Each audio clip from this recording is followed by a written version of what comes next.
সকাল 4:33 বাজে আর আমরা বেরিয়ে পড়লাম নতুন একটা জার্নির উদ্দেশ্যে।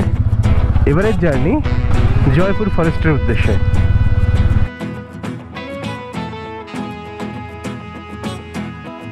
চলে এলাম কিন্তু কল্যাণী মোড়ের সামনে, বুদ্ধ পার্ক। এখান থেকে আমরা এখন বাদিক নিয়ে নেব টুয়ার্ডস মগরা। মগরা থেকে আমরা বাদিকে টার্ন নিয়ে নিলাম দিল্লি রোডের দিকে। এখন আমরা এখান থেকে সোজা যাব, সামনে পড়বে সুগন্ধা। সুগন্ধা ক্রস করার পর সিঙ্গুর ক্রসিং, সেখান থেকে আমরা ডান দিক নিয়ে নেব।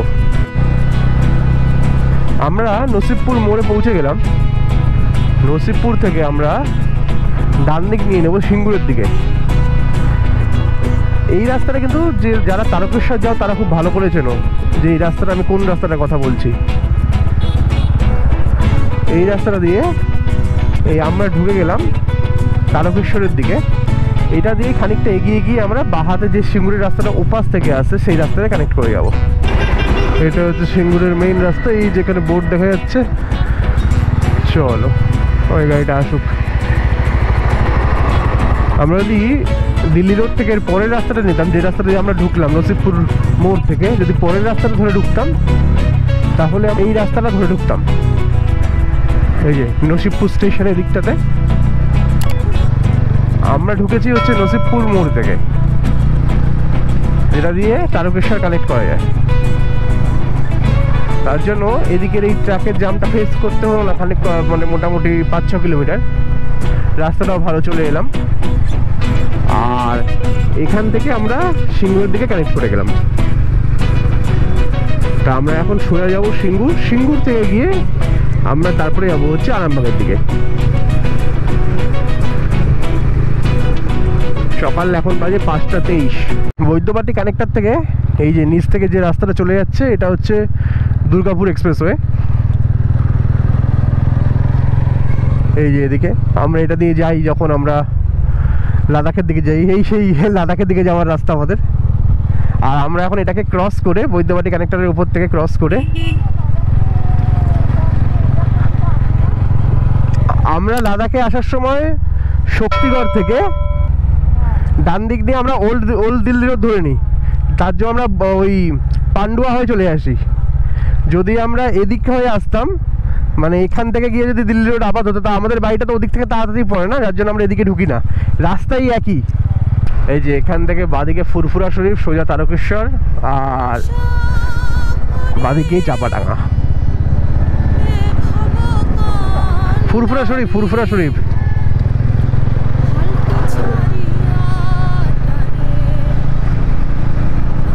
আমরা এখন এটা দিয়ে সোজা চলে যাচ্ছি তারকেশ্বরের দিকে।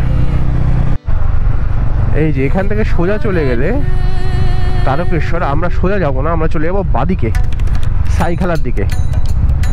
এই সাইখালার দিকে আমরা এই যে বাদিকে টার্ন নিয়ে নেবো।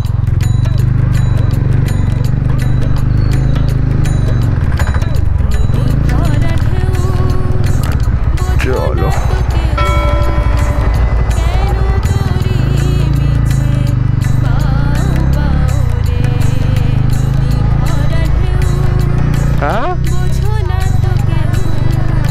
দাঁড়াবো দাঁড়াবো। যেতে যেতে রাস্তায় একটু ঘুম পেয়ে গেছিল। এখন আমাদের আমরা তারকেশ্বর আসিনি, তো ঘুম খিদেও পেয়ে গেছে, একটু ঘুম ঘুম মতো লাগছে। তো দাঁড়ালাম রাস্তার পাশে একটু চা বিস্কুট খেতে। বলবো আজকে চা বিস্কুট খাচ্ছি।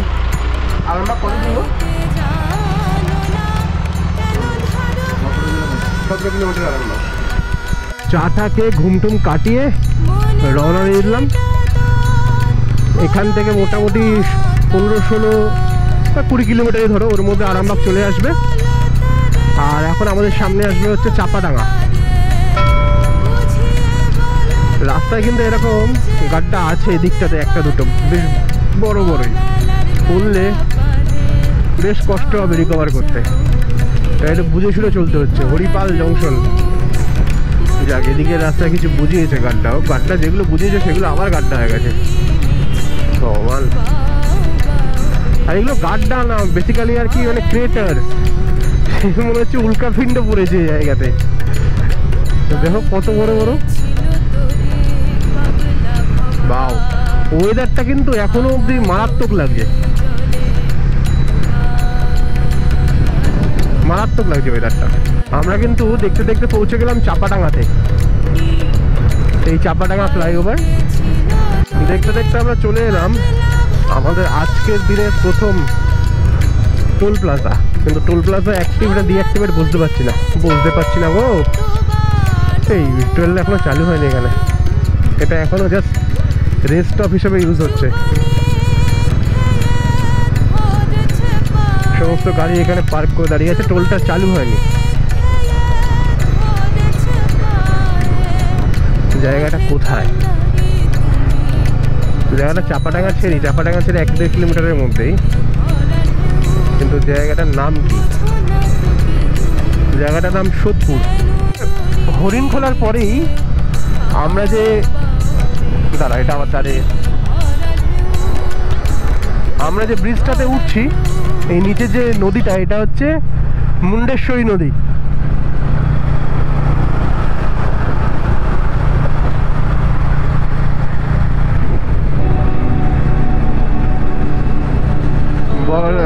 বর্ষাতে বেশ ভালো জল আছে মুন্ডেশ্বরীতে।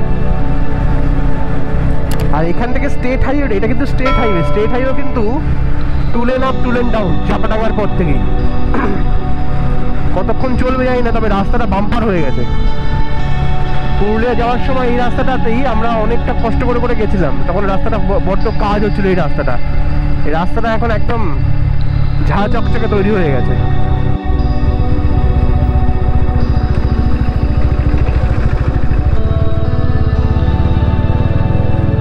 হট করে রাস্তাটা কিরকম ভাবে শেষ হয়ে গেল।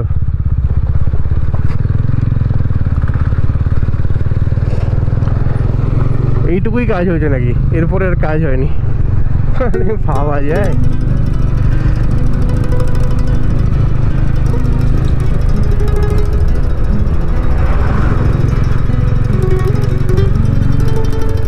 আরামবাগ থেকে 9 কিলোমিটার আগে কিন্তু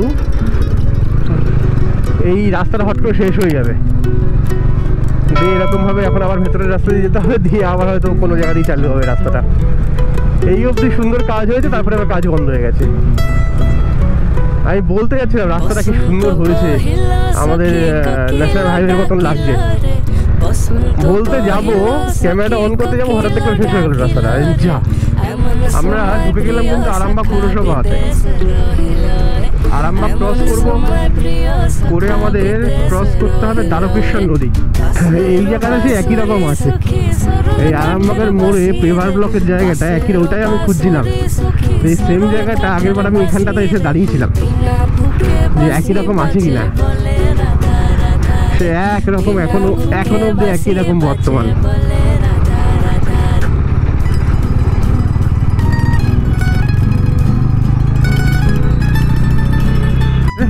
দ্বারকেশ্বর নদ, তোমার শ্রীরামকৃষ্ণ সেতু, এটা কিন্তু বহু পুরনো সেতু। মানে এর অবয়ব দেখি বোঝা যাচ্ছে যে কত পুরনো এটা। তবুও এটা শ্রীরামকৃষ্ণ সেতু, বহু পুরনো সেতু। এটার নামও আমরা ছোটবেলায় শুনেছি। দ্বারকেশ্বর নদের উপরে অবস্থান করে। জল মোটামুটি খারাপ নেই, ভালোই আছে। আমরা ডান দিকে কোতলপুর হয়ে যাবো। এই ডান দিক দিয়ে এখান থেকে আমরা ওই যে গাড়িটা যেরকম ঢুকলো, আমরা ওদিকে ডান দিকে চলে যাবো।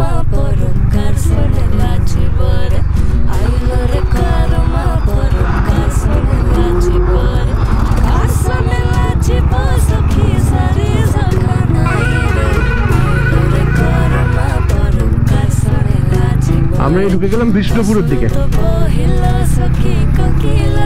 কোতলপুর হয়ে বিষ্ণুপুরের দিকে রাস্তাতে আমরা এন্ট্রি নিয়ে নিলাম। আমরা মোটামুটি বাঁকুড়ার লোকালয় ঢুকে গিয়েছি। আর জয়পুর ফরেস্ট ওই 20 মিনিটস মতো দেখাচ্ছে এখান থেকে। কিন্তু বলুর এখন ঘুমে, ওর বলছে আমার চোখ বুঝে আসছে যেন। ওই জন্য আমরা এই রাস্তার পাশে খুব সুন্দর ছায়া দেখে এক জায়গায় দাঁড়িয়েছি। 5-10 মিনিট দাঁড়িয়ে রেস্ট নিয়ে তারপরে যাবো। দেখো এখান থেকে ভিউটা দেখো। আমরা জাস্ট কোতলপুর ক্রস করছি। আমাকে দেখাচ্ছে আমার ঘুম পাচ্ছে। খুব সুন্দর লাগছে এখানটাতে।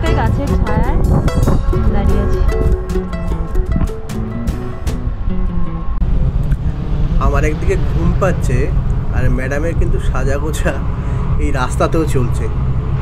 মানে মেয়েদেররা যে কী করে আমি বুঝি না, যতবার নামছে ততবার চুল আসলাচ্ছে।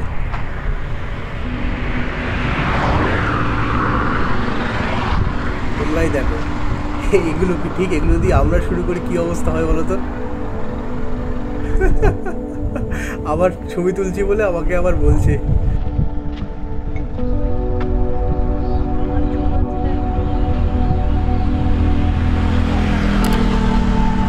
রাস্তার মাঝখানে ফুল গাছ।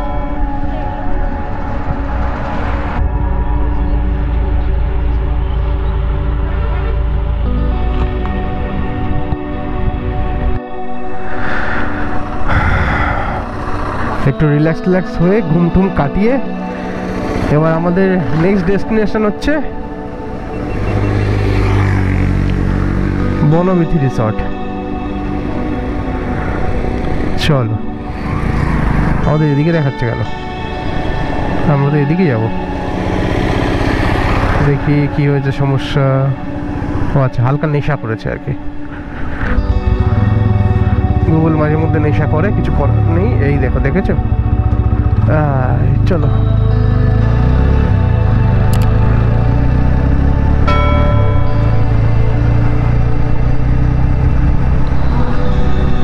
আর 20-22 মিনিটের মধ্যে ঢুকে যাবো জয়পুর ফরেস্ট। গিয়ে আগে খাওয়া দাওয়া করতে হবে, প্রচণ্ড খিদে পেয়ে গেছে।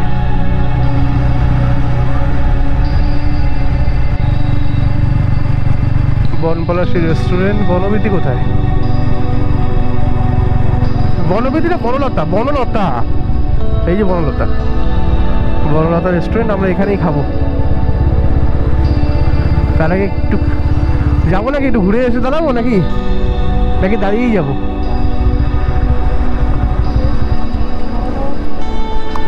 চলো। বনবিথি বলছি, বনলতা। হ্যাঁ, আমি বনবিথি করে যাচ্ছি। ড্রাইভ স্লো ডিয়ার ক্রসিং এ ডিয়ারের মুন্ডুই নেই।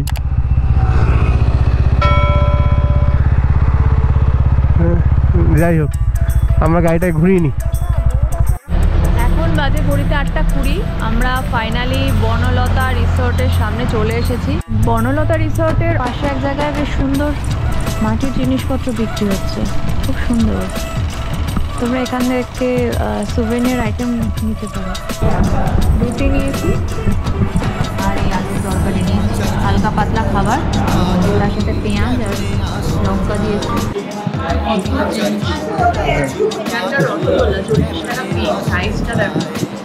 পেটো রসগোল্লা।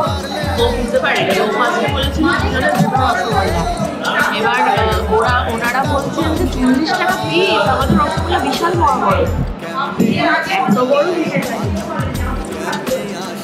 এটা আবার বনলতাতে ব্রেকফাস্ট করে আমরা এখন এগোচ্ছি ফরেস্টের দিকে। এই বাদিকে রেখে দিলাম বনলতা, আর এই ঢুকছি ফরেস্টের ভেতরে।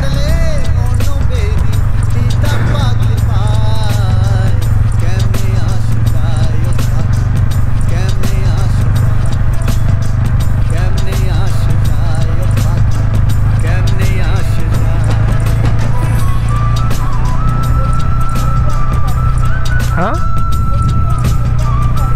হরিণ বেরোক আগে। হরিণ খুব ভীতু প্রাণী, এত আওয়াজে বেরোয় না।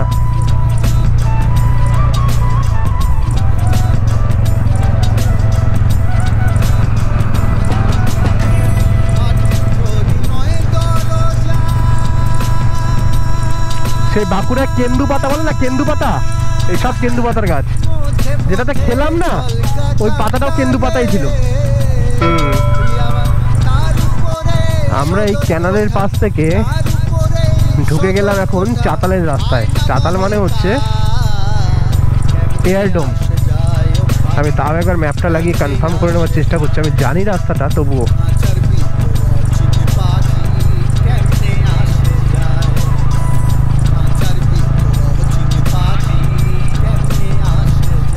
বিষ্ণুপুর এয়ারডোম।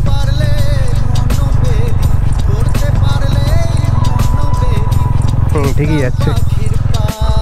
এই সেই ট্রেন লাইনটা, আর এদিকে বাদিকে আছে ওয়াচ টাওয়ার। লেভেল ক্রসিংহীন এখান দিয়ে যাই। এই ওয়াচ টাওয়ারের এখন আর কোনো অস্তিত্ব ভ্যালু নেই, কেউ আসেও না এখানে। আমাদের দুদিকে ট্রেন নেই তো, চল না না বেরিয়ে যাবো।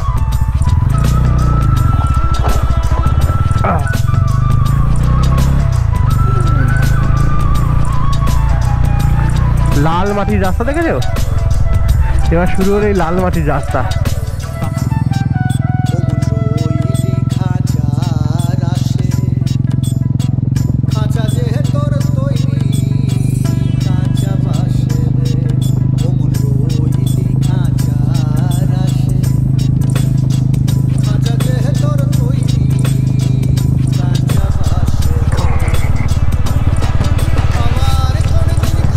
জায়গাটা কিন্তু মারাত্মক। এরকম জঙ্গলের মধ্যে দিয়ে গাড়ি চালিয়ে চালিয়ে যাওয়া। এখানে শুধু লোকাল, হ্যাঁ এখানে শুধু লোকালরাই আসে। লোকালরাই আসে শুধুমাত্র মানে ওই পাতা টাতা তুলতে। অনেক খোঁজাখুঁজির পর জঙ্গলের মধ্যে আমরা রানওয়েটাকে উদ্ধার করতে পেরেছি। এটা হচ্ছে রানওয়ে স্টার্টিং পয়েন্ট, আর এটা হচ্ছে বিষ্ণুপুর এয়ারড্রোম।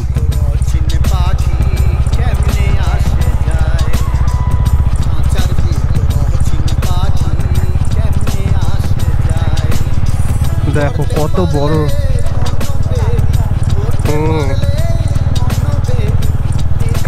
এখন মাঝে মাঝে জঙ্গল হয়ে রয়েছে। এই রানওয়েতে আগে ফ্লাইট নামতো, যুদ্ধ বিমান।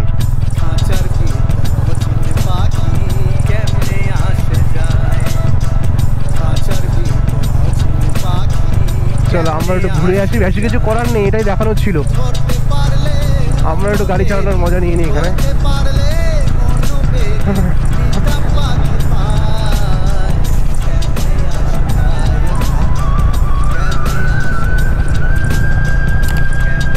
আমাদের একটু পাখা লাগালে আমরা কিন্তু এরকম ভাবে উড়ে চলে যাবো।